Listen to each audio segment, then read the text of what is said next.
Hello, my name is Stefan Dercon. We are going to discuss our scholarship scheme and what you may need to do to apply, and then provide as much as possible time for questions that you will may well have. Okay, I'll be joined this afternoon by Karim Boudlal. He's a student at the moment in the MPhil course in economics, and he will also be on hand to give some reflections what it is like to be a student in this course. So let me first say a few things about the center. The Center for the Study of African Economies has been operating for a very long time. It's actually for 40 years this year. We are very happy to be able to offer a number of scholarships for graduate students in economics that want to enroll in the Department of Economics at the University of Oxford. So we have a number of scholarships for MPhil students, which is our 2-year master's course, and also for the DPhil program, which is then the succession program to do then actually a PhD at Oxford. Okay, these scholarships can be combined, MPhil-DPhil, or just for the master's program. So let me say a few things about the master's program. It's a 2-year program. It basically gives you advanced coursework in economics, provides you with all the preparation for a career as an economist, either in research, in academia, or indeed in government or in other places. The PhD program, of course, goes a step further, and it builds on the master's program. It will then still take a number of years to then turn it into a PhD dissertation in an economics field that, of course, opens up other opportunities and further opportunities as well. So to be clear, the scholarships we are providing, they can be used for the MPhil program. They can also be used for the combined program, MPhil-DPhil, or indeed just for the DPhil. But I will explain in a moment that it's most likely that virtually anyone on this call would indeed be first admitted to the master's course, which is essentially also the coursework for the PhD program, for the DPhil program. So I can say an awful lot of things, but I'm going to also to start with emphasize that you must check our website. The CSAE website, the website of the Center for the Study of African Economies, has the key details, but also the key links to guide you towards the right places and to get further information about the various programs. But I want to emphasize again, we're talking here about scholarships for graduate studies, the master's course, 2-year master course, MPhil in economics, and then combining it or separately for the PhD itself, the DPhil program in economics. It's only for courses in the economics department that these particular scholarships will be available, and it will be, as I will explain in a moment also, the most important part that you actually gain admission to the economics department. Otherwise, we're not of much help. Yeah. The website will tell you more about the whole admissions process, but maybe a few things are crucial. The deadline to be considered for these scholarships is going to be the 27th of January 2026. That sounds like a long time away, but we're holding this webinar now because it will take quite a bit of time before you have everything together that will be required for this application. Okay. So again, the deadline is towards the end of January. There is a further deadline, possibility for a further deadline. I would not advise you at all to try to go for the March deadline, because all the key decisions, especially about funding, are likely going to be taken based on those who have applied by the 27th of January 2026. So, what is this program? It's a 2-year program. In the master's program is a 2-year program, advanced study in economics. Now, that means the requirement is going to be that you have a strong background in economics. There will be people who've done some economics courses in another degree. It's unlikely going to work. There will also be students who've done an economics degree, but they do not pass the requirements in terms of the grades they get in that course. You know, this is a very competitive program, very hard to get into. You'll need to be really getting good grades in your pre-training as an undergraduate. It's also important to know that's a very quantitative program. Okay, so it does mean that sometimes we do admit students who don't have that much economics, but has a huge amount of quantitative courses. For example, people with a physics degree or a maths degree, they can still consider applying. Those who've done a few maths courses, a few statistics courses, say in a sociology degree or in a business degree, I don't think it's going to be enough. Okay, so that needs to be clear. We are expecting people that come out of a quantitative course in economics or something with a strong background, a huge, enormously strong and intense degree in quantitative methods or statistics can also be considered. However, we don't simply admit based on people that have a good degree. Having said that, we do look at it very carefully. We tend to expect those people that do in something that's comparable to the British system have basically a class allocation. They should have a first-class degree, but it's by no means enough for some candidates, also for some countries. Similarly, the website will give us GPA scores from US universities and so on to give you a sense. If you come from a university that uses another system, then you can get information in terms of what tends to be the minimum requirement. However, because it's not easy for us to select candidates sometimes from smaller universities, less well-known universities, we also require that students that want to apply take the GRE test. Okay, the GRE test is a standardized test that has a verbal, quantitative, and analytical part to it. We largely will look at the quantitative part of that test, and we tend to say they should get around 164 at least on that test. That's actually quite a high score. Okay. We may consider people a bit lower if other parts of the application suggest they're strong in quantitative methods. But I want to emphasize, if you don't have a degree from a UK or Irish university, you will have to take the GRE test. The GR test in virtually every country in the world can now be taken, also can be taken online, it can be taken in all kinds of conditions. So it is possible, especially, and that's why the early notice is important. Last year, we couldn't allocate a scholarship to quite a few candidates because they didn't manage to take the GRE test in time. And I also want to say, I took it many years ago. Lots of my colleagues took it many years ago.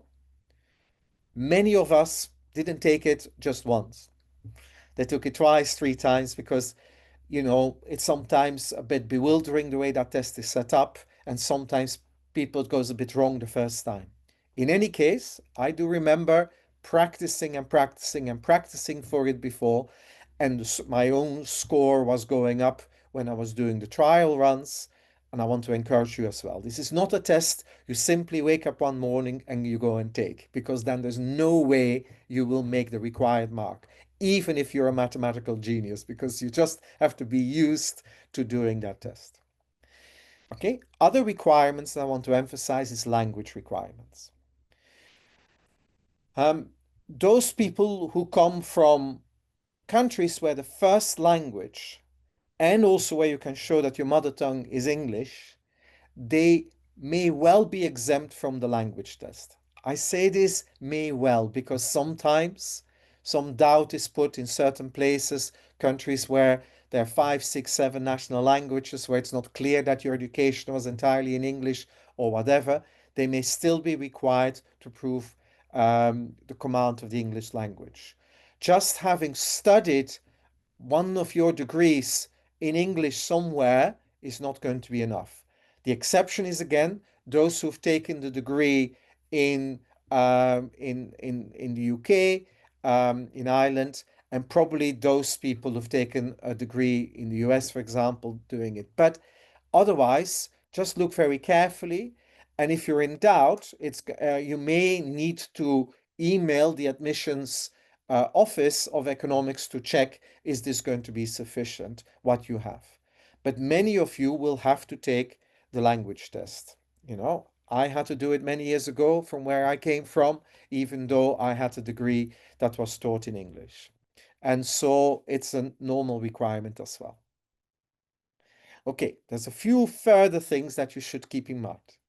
Maybe unlike other universities, Oxford is requesting some written work, a sample of your written work. Okay? And that basically means that a piece of work you've done as part of your coursework, or maybe when you did some worked at a think tank, at an economics research place for a bit, or something, to submit it. A short piece of work, 3, 4 pages. Don't submit a whole thesis. If you have only done a thesis in English, but you want to submit it, you better take the most analytical part of it and turn it into some form of a short piece, a mini article. Don't do it on ChatGPT only because it's unfortunately so clear that AI is generating these things. We're getting them already. It's deeply frustrating because we have very strong candidates where it is just a ChatGPT piece and say, look, we recognize this. What it is. It's quite straightforward for an academic to recognize what is ChatGPT and what is not. Basically, a piece you write, a short piece. If you've never done it, I was in that situation, you better write a short piece, an essay on an economics topic. For example, is trade liberalization still a good policy in the current time and age, or something like that, where you use a bit of the economics, the basic economics of trade liberalization, for example, but then asking the question, what happens if other countries do it? You search a bit in the literature and you write an intelligent, economics-based, analytical short piece. So it's not a little block where you have an opinion, but a short piece. That's what we're looking for. We're looking for a piece that is analytical, that gives us a sense whether you can write research. Okay? And you'll have to submit that and people will look at it. And especially when you come from, especially if there's something in your underlying background that may put a bit of doubt in our minds that you're ready to do these things, it's another piece of work where you can show your own analytical quantitative work. So if you include some econometric work or something in it, it could definitely help you, of course, if it is of the required standard, that it basically is quite state of the art of what we would expect these days, a final undergraduate or junior master students to be able to produce if they are doing what the best curricula in economics would teach you. And then finally, in terms of admission, we will want references. Okay. It is deeply frustrating for people like me to read sometimes your former professors writing 3 lines and virtually no information. I must say that these days, whenever we get a candidate that's been in a United States university, we get always told that the student is the best thing they've ever seen in the world, that they are the smartest people they've ever had. And they write a 2-3 page long letter explaining all the things of it. I don't know whether they wrote it themselves or whether they got teaching assistants to write it. We need references from someone who knows about your qualities, but you'll need to guide your references to really tell something about you, why we, as their kind of colleagues, peers, should take a student that they have taught in the past. Academic references are the only ones that really give us that information, unless you worked in a real research institute, a very research intensive place, but otherwise academic references. But these people must write a good letter. There should be at least one really strong reference of someone who pays attention to what they write and actually tells us some information why you are the candidate that we should be accepting. Okay, so I'm now more or less finished. So just to remind you, we have a number of programs you can apply for. We will typically only accept people straight into the DPhil who've had a master's course, who have a master's degree in economics, in a highly quantitative economics program in one of the very best universities in the world. I don't think that if you haven't done a master's degree in a UK university, maybe the very, very best other European universities or indeed US universities, that you will be waived the requirement to actually take the route into the PhD through the master's program. Master's program is very rigorous. It will train you very rigorously and it's very intensive. You know, if you want to be a good researcher, it's always going to help you. Yes, it will take extra years to do this, but it's really important to do this. But I want to emphasize it. The DPhil program, a direct entry, it's very rare these days. We only get very, very few that we in the end will take. Most of you will be directed to the master's program, and then you can apply to the master's program directly leading into the PhD or the master's program on its own. Let me be honest, it doesn't make that much difference because the requirements to go from the master's program into the DPhil remain more or less the same if you've only done the master's program, the MPhil program. So this is what the admission is for. We want to get people who really want to be rigorously trained in economics, have an interest in economics. Deadline 27th of January 2026. But all these requirements, they're probably going to be relevant for all of you, and very few of you will get any of them waived. So that's why we do it at this stage. But I want to then emphasize, we have scholarships. Last year, we couldn't allocate our scholarships because our candidates were not strong enough, or because in some cases their files were incomplete. We didn't get enough people with a complete application in line of what I described. It's very sad that that's the case because some of them, I'm sure, would have been very good people that we would have happily given a scholarship to, but we couldn't quite do it. So I want to encourage you to apply, but also make sure that your application is as strong as possible and indeed satisfied what I just described. So I'm going to hand over to Karim. Karim was a student in the MPhil this year. He'll tell a bit more about himself, about his background, and his experience in the program, and maybe can give you some useful tips as well. Karim, over to you. Thank you, Professor. Hello, everyone. Thank you for joining us. Yeah, my name's Karim. I'm Moroccan, and like Professor said, I'm a student in the MPhil in economics, about to begin my second year. Let me actually start with the tips, just to reiterate and build upon some of what Professor Dercon said before I tell you why you want to be in Oxford, so we can end on a exciting note. The first thing I wanted to insist upon is the importance of specificity, not only with the recommendation letters, but also with your statements of purpose. You do want to show that you've done the research in the statements of purpose. You do want to be specific about why you want to be in Oxford. Like maybe you look up professors that you're excited to work with.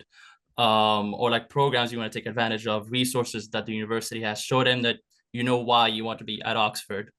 And for recommendation letters, yeah, same thing. You want to pick people who know you, people you've worked with, people you've interacted with a lot during classes. In fact, one thing I did when I was applying is, after having spoken to my referees for the recommendation letters, I wrote up like little recommendation packets. So I had like a list of the universities I'm applying to, their deadlines, and like just like a quick summary of like my work with each professor, just so they have something to refer to.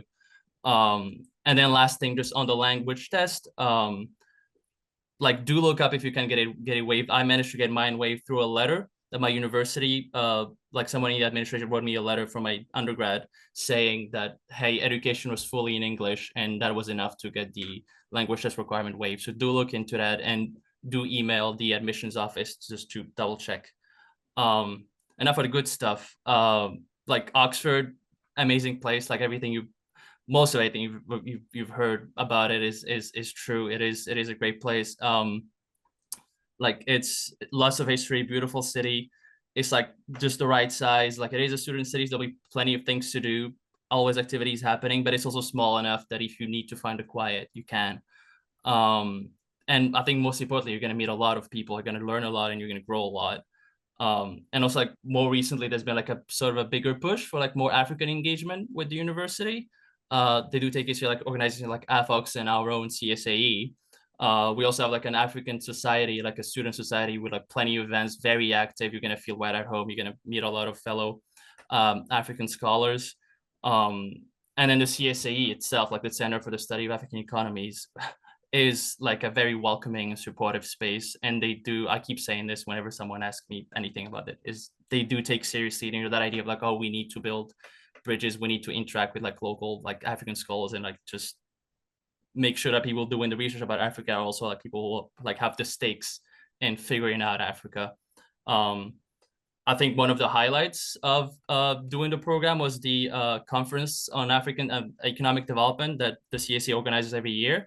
And you actually do get to attend for free as a student, as long as you volunteer for like a couple tasks, so like nothing, just, you know, running around handing mics to people doing Q&As. And yeah, it is a great opportunity. And in fact, I met a fellow Moroccan scholar there, and then we kept talking, and then it turns out he had some data, and now I might be using that data for my MPhil thesis. So like again, do take advantage of that. And then for the MPhil in economics itself, like Professor Dercon said, it is going to be an intense program, especially the first year. But that's a good thing. You're going to learn a lot. You might feel challenged, but again, that's how you grow. And also, like as intense as it is, we still found plenty of time to like do other things, sports, arts, whatever you know feel compelled to do. So yeah, like great place. Do apply. Like we have a diverse enough department that you're like, I'm sure you're gonna find a professor who can like fit your interests. Yeah, good luck, and we'll stick around for like a Q&A, and you can find me if you have further questions even after the webinar. Thank you, Karim. So look, we've got a lot of questions. I see also a few hands, and those who put up their hands, they should write their question in the Q&A at the Q&A box. And I'm going to go through the Q&A now just one by one. And yeah, let's see what comes out. So the first question was what of someone who studied agriculture economics? Okay, so agriculture economics, um, it depends basically of the content of your degree. You know, if it's highly quantitative and you can show that, if you basically have good quality econometrics degrees, econometric courses at a reasonably advanced level, if you have good macro courses in it, which typically a good agriculture economics degree will have, maybe with more applied bits related to agriculture, it should be possible. It's definitely in the past has happened. But it's also a case where you better show by the kind of both ask the people who write the letters to actually express, try to get people to write you a letter that are more standard economics trained, that actually can write, that you have the basis on the economics, that you do your written work on something that clearly shows your understanding of economics in general, not just purely agriculture. that you get the GRE test included because you kind of want to show again that your quantitative side is all very strong. So you need to then use the rest of your application to show that actually you're not a risky candidate. Right. What's the difference between the DPhil and a traditional PhD? Actually, the question is wrongly framed. You should ask, what is the difference between the traditional DPhil and the PhD? Because we've been around for much longer than any university that gives us a PhD. It's actually the same. The DPhil is just the name Oxford gives to the PhD program. Okay? The DPhil is Doctor of Philosophy in Economics, and basically people who talk about PhD is a philosophy degree. Basically, it's the same idea. It's exactly the same. Oxford, of course, can say we've been doing this for 700 years or something. Um, but yeah, can the application fee be waived? Um, well, it's not entirely clear that indeed the economics department can do this. Um, there, we definitely operate in a policy that in a student that gets admitted, we can consider refunding it, but we don't have a blanket waiving of application fees because it's a thing. But I'm not entirely sure. I'm pretty sure you could write to the economics department to the admissions link. So basically go to the CSAE website. There is a link to the admissions page in the Department of Economics. You can write to them and then you can ask that question. But it's not, I don't think we're, as CSAE, as the Center for the Study of African Economies, we don't have a particular uh, policy on that at this stage. An age limit. No, anything goes, but you have to ask yourself whether you want to go through the pain of doing it when you're a mature student. It's very intense, and all the way from an MPhil to the DPhil will take you easily 5 years, if not more. Okay, so just be aware of that. The MPhil is also a 2-year program, and most of the other people will be younger. You know, if you have to ask yourself why you want to do this, why you would want to do this, and be very clear and careful also in your application to actually signal that, you know, why you would still want to do it. My general advice is to actually think very carefully whether you still want to do it, because there's probably easier routes to get a degree, to take a year or two out of professional life, do something else and redirect, if that's the purpose of it. If it's generally saying, look, I want to learn, I want to really get a strong foundation in economics, even though you know, I may be a bit older than in doing it now. And I will be very careful not to ask your age in practice, but you should judge yourself whether this is something to do, because it is going to be very, very intense. And it's not straightforward for lots of people also with their personal lives and so on to do this. Anyway, you can always follow up further if you want to wait this a little bit, but you know, think carefully about it, but there is no age limit. Is there any possibility of waiving the GRE requirement? I don't think so. Um, I presume you mean the MPhil in economics application. No, there is no possibility. It's very strict, but look at it differently. You know, it's a matter of actually giving us information about what's you know what your capabilities are, you know.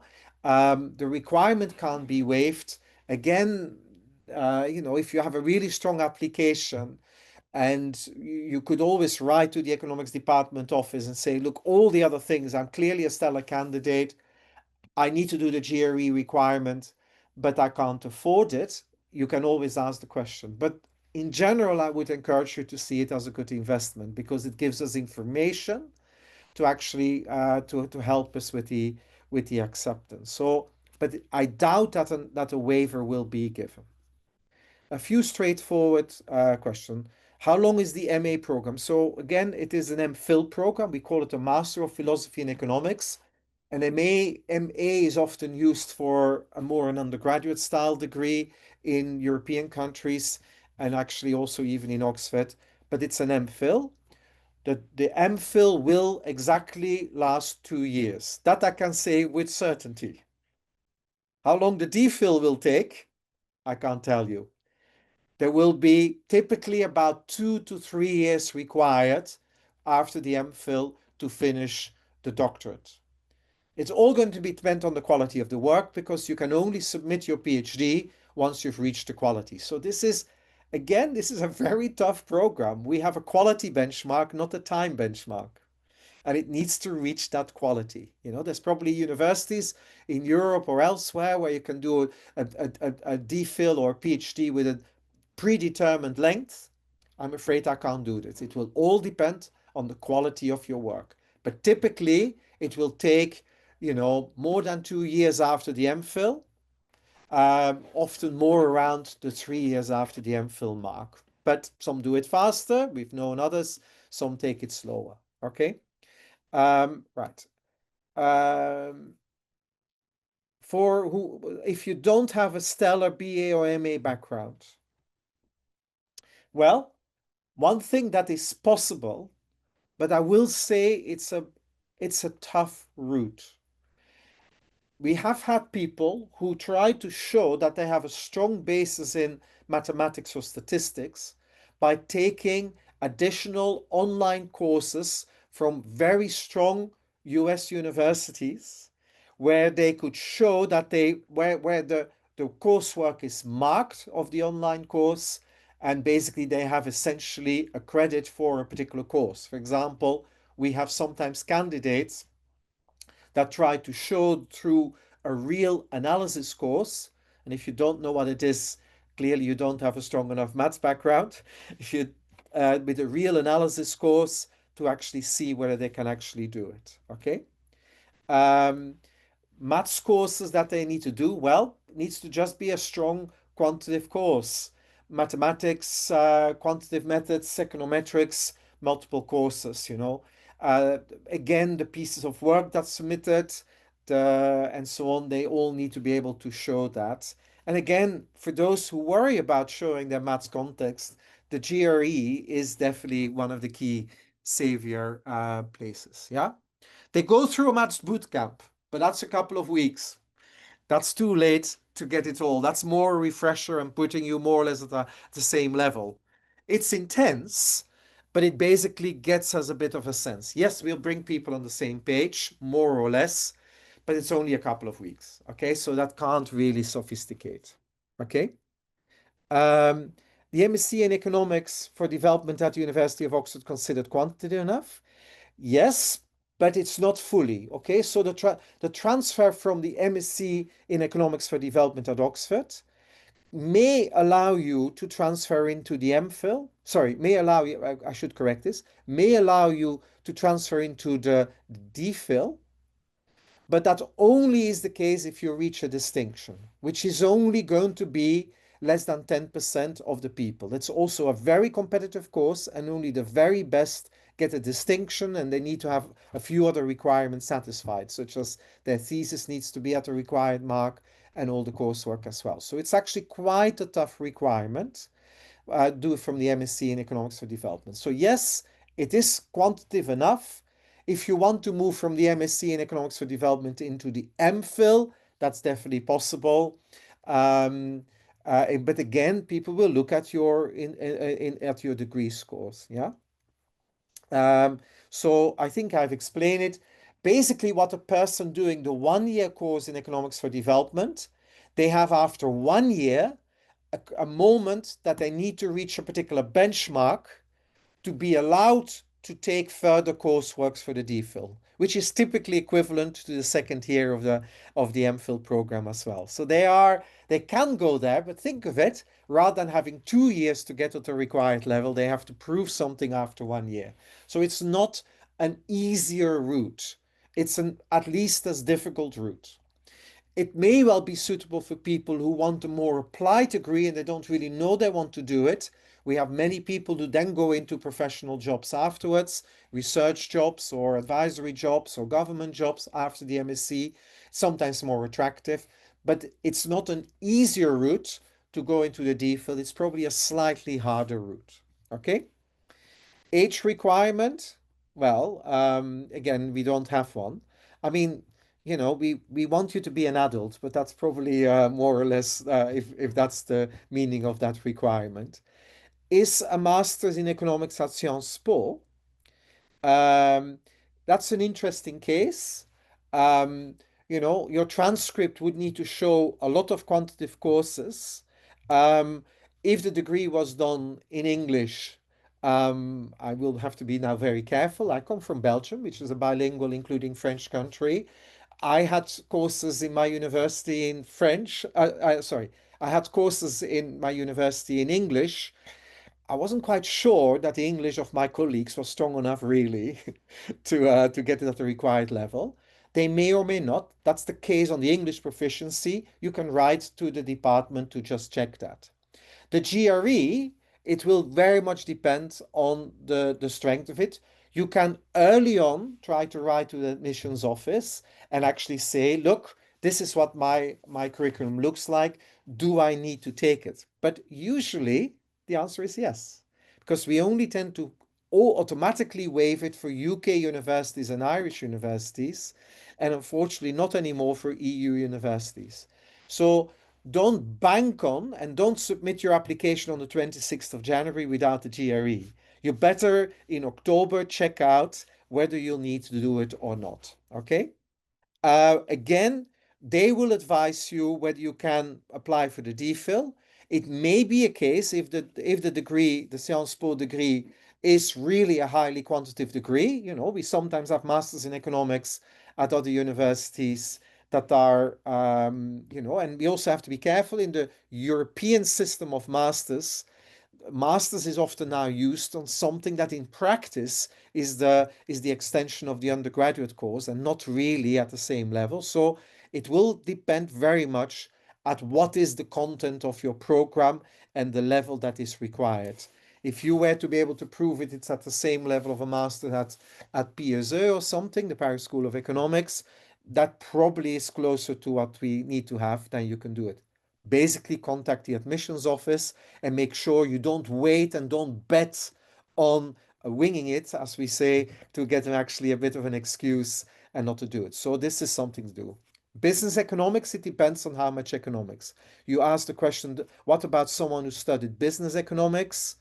Um, um, then you probably would need to prove. I doubt it because most business economics degrees they don't really have as much pure economics and a lot of business. But it's a bit like the case as agricultural economics. You'll need to prove it, and you better also check with the admissions office beforehand. Okay. I should actually go back to the question who asked. I have a master's from Sciences Po in France. If I want to start from the MPhil, will that be possible? Yes, absolutely. You can definitely always start from the MPhil if you choose to. You can try to see whether you could go straight to the DPhil. To be honest, if you've done a 1-year master's degree, I would still encourage you to probably go through the MPhil course because it's a 2-year very rigorous course that probably gets you all the bases much more strongly. But it's again, if you've done a 1-year master's course at a very high level and you can prove this, you may well want to ask for it. But again, it's very rare that we allow people to go straight into the PhD, into the DPhil program. Um, yeah. Kumara Ghoshal, you ask again, is the GRE a must for MPhil, DPhil? Yep, as much of a must as I've described it. Please don't think you can talk yourself out of it. Uh, I've tried to describe some exceptional cases, certain degree courses, but it's virtually always, I came from the best university in Belgium. I had to do it. I had a good degree. I had to do it, and I think it was right that they checked. Okay. There's a growth and use of R, and some are more familiar with Stata is the question. There's a use of R for data analysis, some with Stata. No, that doesn't really matter. In practice, in the degree course, there's still going to be quite a lot of attention to using statistical software, but it's not a pre-requirement. Okay, and in the course, Karim, can you remind me what software do you use in the course? Yeah, so we use R. There were some problems with like the Stata license because apparently there's only one person in the UK who's in charge of responding to complaints. So the department switched to R, and all our courses use R. But there is, like you said, a dedicated course where you basically like have a boot camp where you learn about R, and it's yeah, people the transition from Stata to R was I was also using Stata before, and I'm fully fine with R. We Yeah. shouldn't worry about that at all. Exactly. It's nothing to worry about. It's not a pre-requirement. We'll bring you up to scratch. Basically, if someone has used a software like Stata, I'm also one of these people in that camp. I've never switched to R. Use Stata, but you know how to program, and you learn it and you learn how to use it and so on. Should I write a research proposal to apply? How many pages are required? If you want to apply for the DPhil, it's not a bad idea to actually signal that you have ideas around the research you do. If you're going to go for the DPhil alone, so if you do it for the joint degree MPhil-DPhil, you don't need to write a research proposal. You may signal it in some of the covering material, but there is absolutely no requirement for a research proposal for the MPhil or the MPhil plus DPhil course. If you only apply for the DPhil, so if you really come from a very, very, very strong university, maybe 10, 15, 20 universities in the world. If you have a master's from that and you're going to write it, then you have to signal very clearly that you know what you're going to research, but only then. So if you only apply for the DPhil because you have a master's degree from a top university in the UK or in the US, then you should write a proposal. Then the application will clearly specify this. Okay, we need to get a sense of what your research will do, but it's well explained in the application place. And I can assure you it's not long, okay? It's not a 25-page proposal. It's actually being very precise, being able to show that you have a good question, but also that you have a know how you're going to answer it. Method matters. But that's slightly differently. There will be good explanations on the website, but uh, but that's maybe a general advice I give to you to anything you ever apply to. If they ask for a research proposal, it never is enough to have a good question. It's at least as important to explain why you think you can answer it, i.e., whether you have the data, whether you have the method, whether you know exactly the method you're going to use. And that doesn't mean I'm going to use quantitative method or qualitative method. That's not the way we mean. Extremely precise that you can show that you can do answer research questions. Um, okay, so do we have a list of universities? No. And it comes back to again what we actually said. If you have, you know, uh, it needs to be a really strong master's degree. I would say in the UK, it will include places like Warwick, London School of Economics, Cambridge. It will include maybe similar programs that may exist if they do exist in the US. There's not that many universities, but if you have a Berkeley master's degree in economics, clearly done the coursework, it's places like that. It's going to be very small number that will actually do it. You know, if you think you're borderline, but I'm pretty sure it's going to be very hard from any African university. If you have a master's degree, maybe, and I said maybe from UCT in South Africa, you may be able to get away with it, but I'm not sure either. You can write to the admissions office. At the same time, um, you can also signal in the application if I'm expected to also do the master's course that you're willing to do it. That's something you can signal. I also want to emphasize that, if you were to go apply to London School of Economics or you apply it to any US universities, they're going to always automatically make you do the coursework. So we're not exceptional on this. We just have this one route for a small number of places that say, look, you've done all the prerequisites for the DPhil, we can do it. You can again write to admissions office, but I think, you know, if you come from most European universities, it's unlikely that it's going to be allowed for, and virtually all African universities, I'm afraid. Look, this is again not a bad thing because we want to make sure you're methodologically really, really strong. I get a question with a very specific case. No, this is someone at the moment here in Oxford, Rehab Baltaji. You should just ask it to one of us when you see us in person. Okay, this is not the thing, and arguably I've answered it. You'll be considered anyone who does the MSc in Economics for Development. There will be a high benchmark for passing it.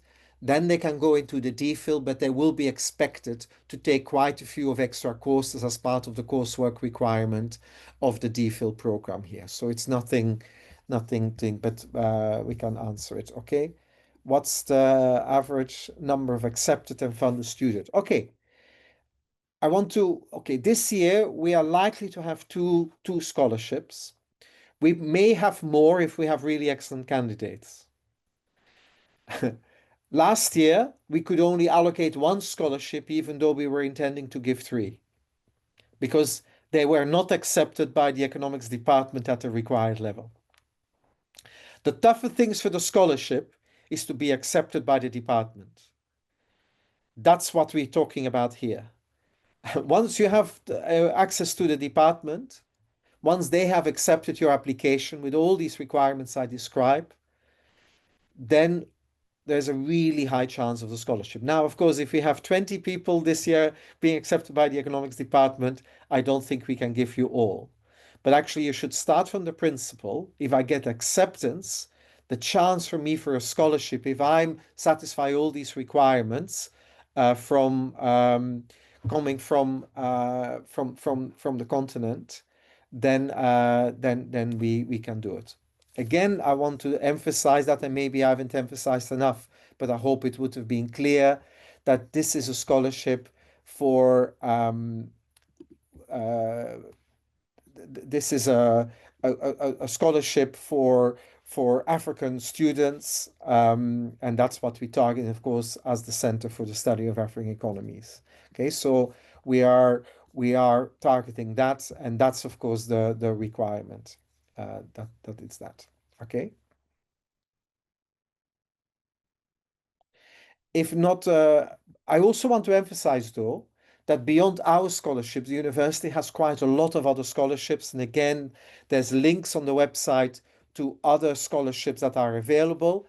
The point will be that you're going to be automatically considered for our, and also if you tick the right boxes, for a whole series of university scholarships at the time of application. Okay.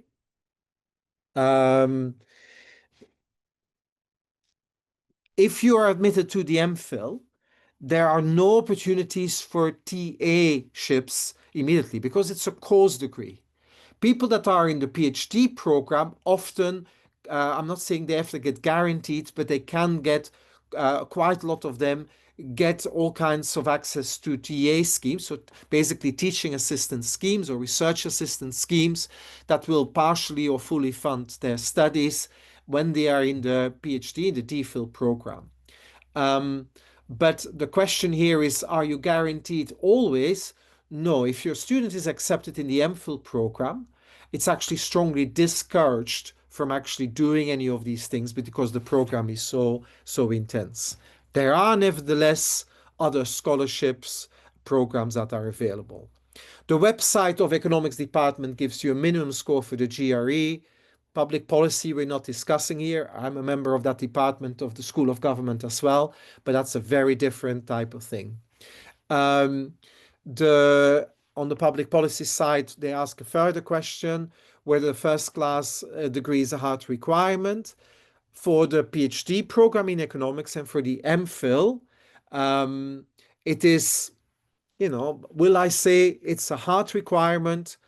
Well, if it's not a first-class degree you'll have to be very, very close. And you have to have references writing that actually you probably should have had the first class for some reason or another. It is typically the requirement. And the question was, is a first class degree a hard requirement for the programs involved? We are pretty close to say yes. I know of cases of some countries where first-class degrees are quite easily offered. For example, in certain universities in India, they're giving it at 60%, not at 70% mark. I also know of universities, including in Africa, where first class is extremely rarely given, which is also not necessarily the same practice as in the UK. So it needs people writing on your behalf in your references explaining why actually you should be considered as equivalent to a first-class degree. Someone currently studying an MA in Development Economics and International Studies, course end in September, they can apply, of course. You can apply. The course ends in September 2026. We start again. This week in Oxford, the students are coming back. Next week, lecture starts. So in principle, yes, but it would mean that all the other parts of your application, so if you're still in a study program, then all the other information in the program, in your file will really need to give us reason to accept you, even though we don't have any degree scores of your final degree. Our Master of Economics degree holders, I think we've talked quite a lot about it. It's exceptionally so. Master of Economics degree holders are exceptionally allowed to go directly to the DPhil, to the PhD. If you have the kind of master's program that is not quite considered in the, it needs to be the kind of master's program that really is considered the start of the in-depth graduate level and not undergraduate training in economics. And again, we accept it from very, very, very few universities as being enough. So if you come from most African universities, many European universities, you will still be asked to do the MPhil to coming it. Saidi Rashidi would ask whether GRE quant score of around 160. Well, it's an interesting question. Is that going to be enough? You are falling a little bit below the required score that we expect.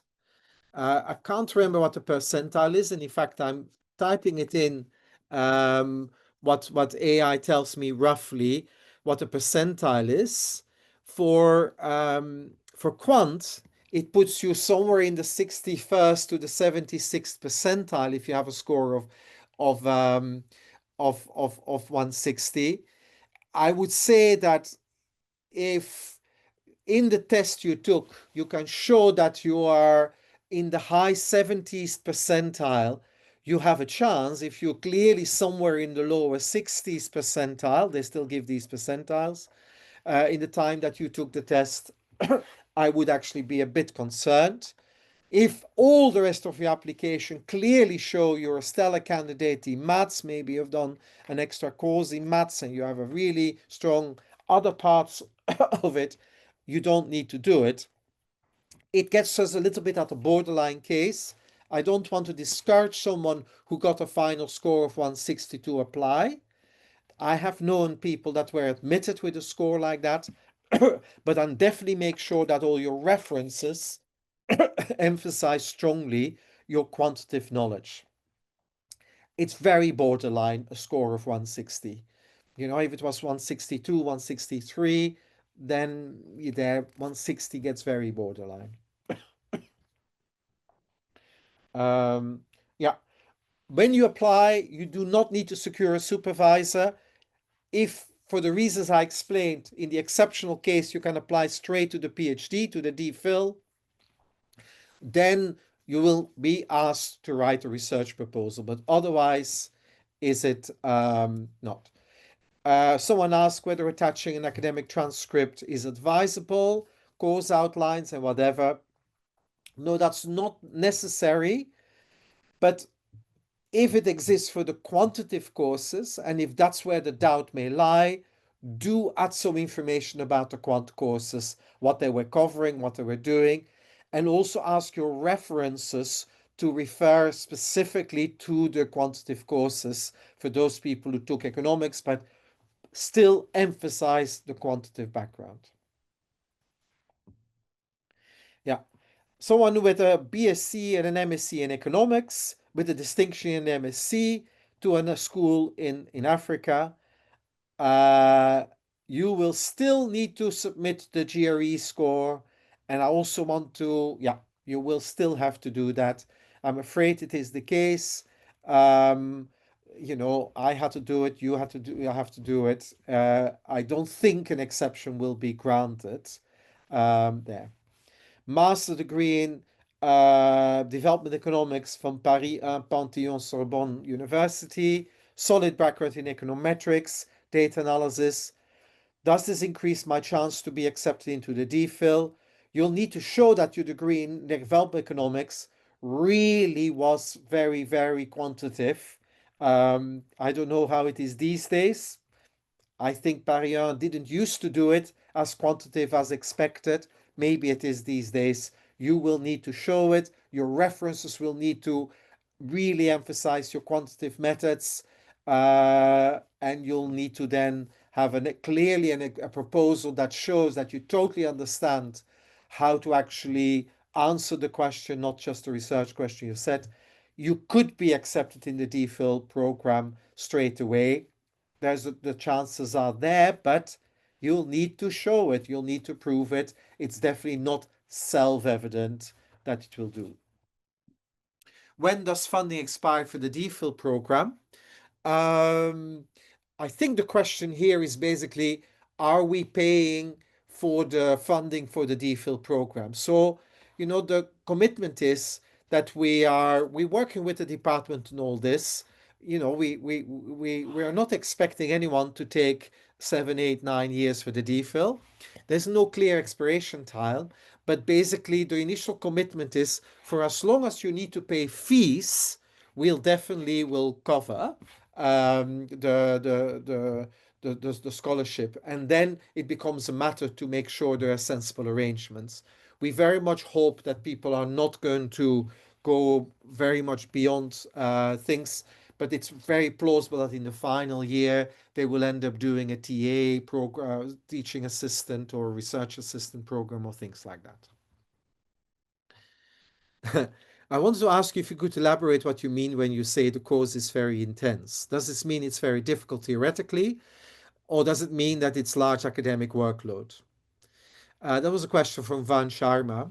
Can I actually just say it probably is both, but I'm going to leave this for a moment. Karim, what would you say? Is it very difficult theoretically, or is it a very large academic workload for the average student? Yeah, I guess it depends on your background, and I guess this is why we insist on, you know, when people are asking about business economics, agricultural economics, this is why we insist on like having a proper quantitative background. If you've done a lot of math, like it is going to be mathematics heavy, um, and so like depending on how much you've done before, like Professor Dercon was mentioning real analysis and things like that. If you have a good enough background, it might be still like slightly higher level because it's a graduate level, but it shouldn't be much of a problem. But I do know so that's the part of like a bit like what were you saying, theoretically loaded. It's definitely the case, and just like the difficulty is going to vary depending on your background. But yeah, it is very mathematics heavy, very quant heavy. In terms of academic work, um, that also depends on your style as a student. Like there's not gonna be like assignments that are like, oh, like this is the deadline, you need to submit this, and then you're gonna be graded on them. In fact, the problem sets, they're not part of your final mark. They're just there to like, you know, for you to like stay on top of this, go to class, and then discuss them with your TA and actually learn the grades, it's only going to be the exams that matter. So like in a way, in terms of required work, like in the meaning of the word, like required, like you need to submit this to pass the course. There's not much there. But if you want to be a good student, if you want to be keeping up with it, then yeah, like you get like 3 problem sets a week. Gotta go through the lecture notes. It's basically how much are you willing to put in. It's very flexible like that. But yeah, in terms of like assignments proper, there isn't much that's required. It's again like you're a graduate student. It's very different from undergrad. You're much more independent. You know how much work you need to put in, and so you just put in the work. Thank you, Karim. Yeah, it brought me back when I was doing the MPhil many years ago. Yes, I did find it actually quite intense, but it's exactly as described. It's a lot to do with your background. It's very quant. Um, you know, it's absolutely not unreasonable. It's not, yeah, it is manageable.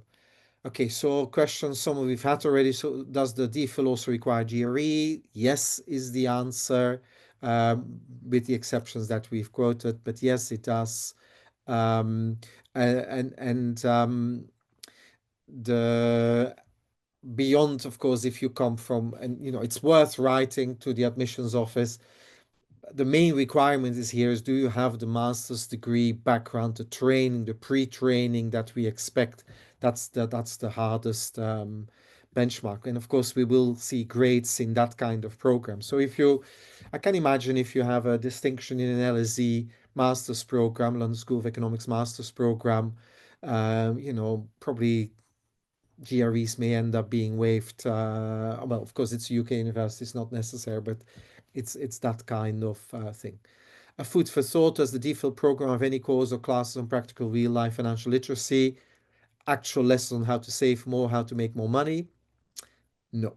I mean, this is an academic course. Once you do the DPhil program, you are being prepared to do research work at the level of a DPhil program. So it's not about supporting your practical life. And of course, it's actually a very good research topic, how to actually design these kind of things and testing them in the field, but that's a very different thing. How does the selection committee look upon RA experience on one's CV? That's a very, very good question. One way that these days a lot of candidates signal that they have an aptitude for a high level of master scores or PhD program is actually by having experience in doing research, proper RA experience. It helps typically also when it's being quantitative research, but it can be from statistical work supporting from coding, data analysis, R analysis, to other forms of research assistance that are clearly requiring you to use economic research methods or quantitative research methods. Of course, it helps you. It can signal that actually you have the experience and the basis, and often then the person you've done the RA work for can write a much more informed letter. So these days it's very common that students, after they've done their initial degree, also have our RA work, and it's because it helps to signal signal their ability, what they can do, and it provides just basically more information. So yes, it's getting quite common. We are not in the market here that if you haven't been a slave worker essentially for some Western academic who did a bit of field work in Africa and you just did all the work, we're not saying that you need to go and do that necessarily.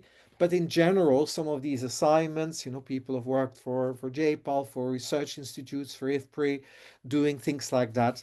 Well, it helps because it signals that you've been involved in research, you begin to understand what it takes, and so on. Do people applying way before the deadline? No, there's no advantage to be well before the deadline because we actually only start looking at everything from the 28th of January. Having said that, when people apply on the 26th of January, it will take several days to process it, but most of the time, the reference letters start coming late.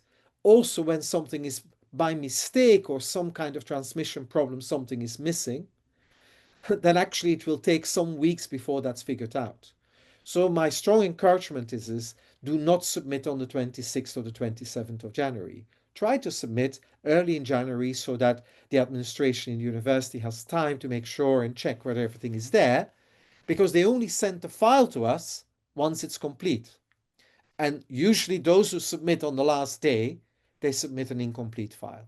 So basically put yourself another deadline, probably the 5th of January, the 6th of January, and tell your referees that the deadline is the 15th of January. Otherwise, we don't get their letters usually on time.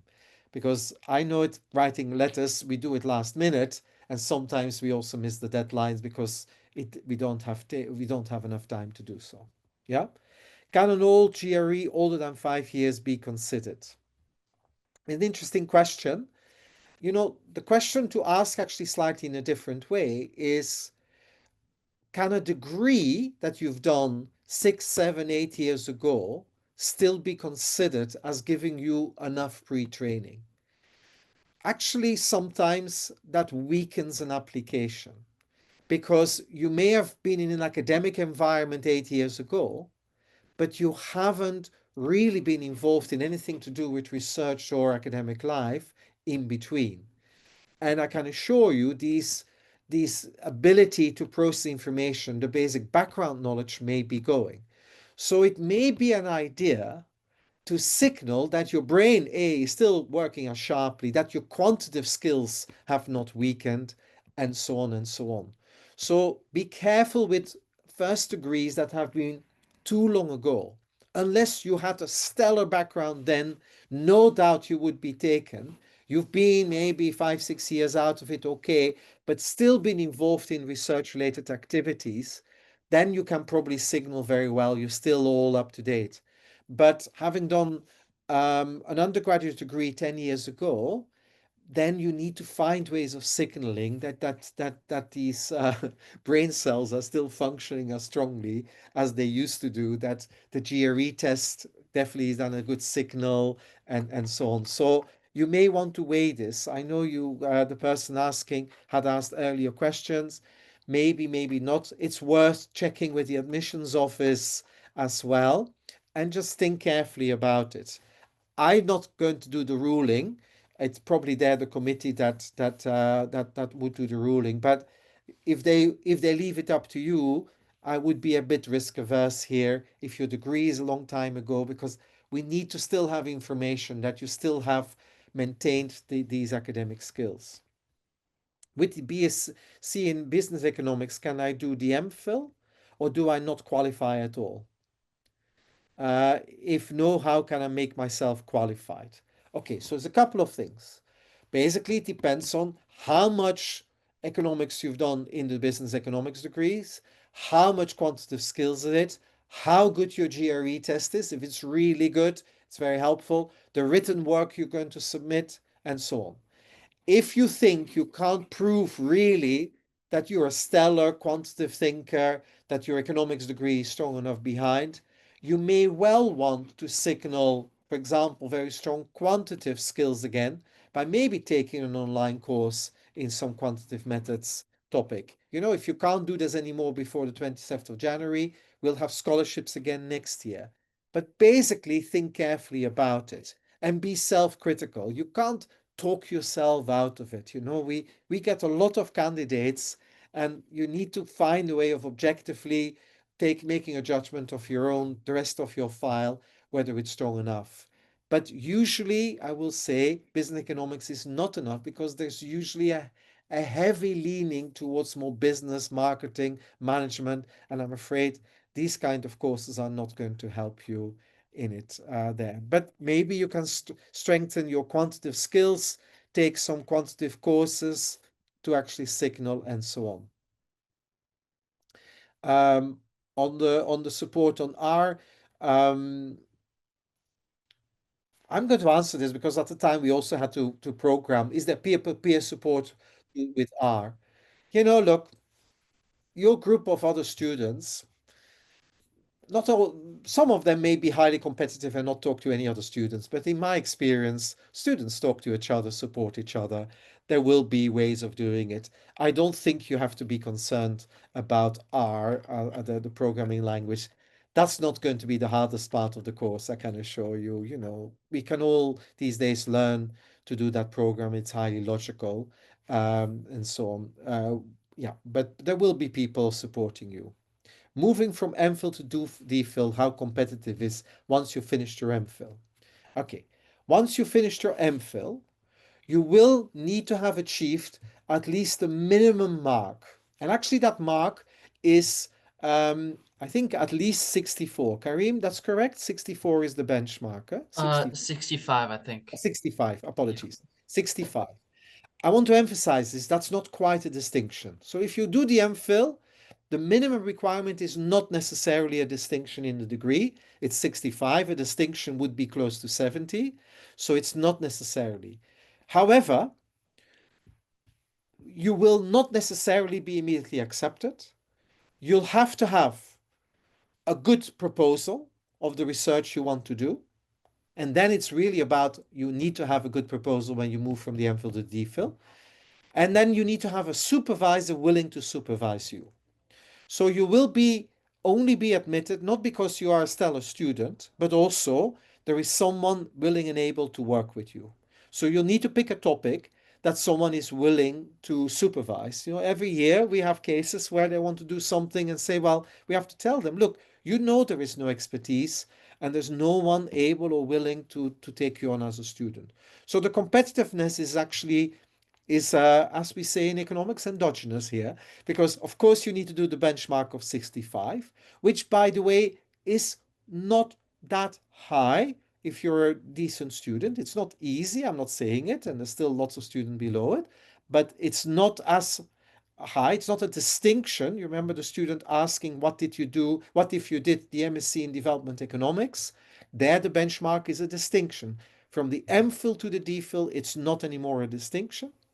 But you need to make sure you have a you have a qualitatively very good proposal and also a supervisor that likes this proposal to take you on. So that's a bit of the endogeneity in it. It's a bit in your own hands of how much you're willing to compromise, how much you're willing to adapt. But yeah, that's at least that's also another requirement. So you need to do well, obviously, and then you need to find a supervisor. Okay, those who've done a research master's degree in economics, is it possible for them to still apply for the MPhil? Yes, absolutely. So they can apply to the MPhil. It's not always clear that they can apply to the DPhil straight away, to the PhD program, but they can definitely apply to the MPhil. Of course, we look at your at your degree results, your whole file. It's not a guarantee, of course. Okay, someone in your case, or the research masters, well, the Aix-Marseille School of Economics.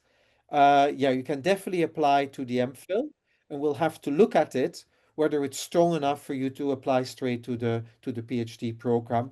I can't judge it. You can probably judge it as well, how strong it is. What of the personal statement? Okay, the personal statement is asked. Let me briefly explain. So the application will also ask for a personal statement. It will want to tell you a little bit what you want to do, why you're doing this, and so on. You know, we don't want to have you name dropping why you love, and please don't use ChatGPT to write a personal statement. It's very good at it, and they're all rubbish. They start praising all the faculty and all the things. No, it's generally asking you, why do you want to do a a master's or a DPhil, or maybe both in economics? What are the ambitions? Why do you want to do it? What it is and why? And it gives you a chance to also explain a bit why you think you're really well qualified and what you want to do. We look at it when we wonder about, well, why would this person want to do this? What is the motivation? And I'll tell you a few things. If you simply say, I want to be able to put doctor in front of my CV or put behind my name MPhil, it's a reasonable reason.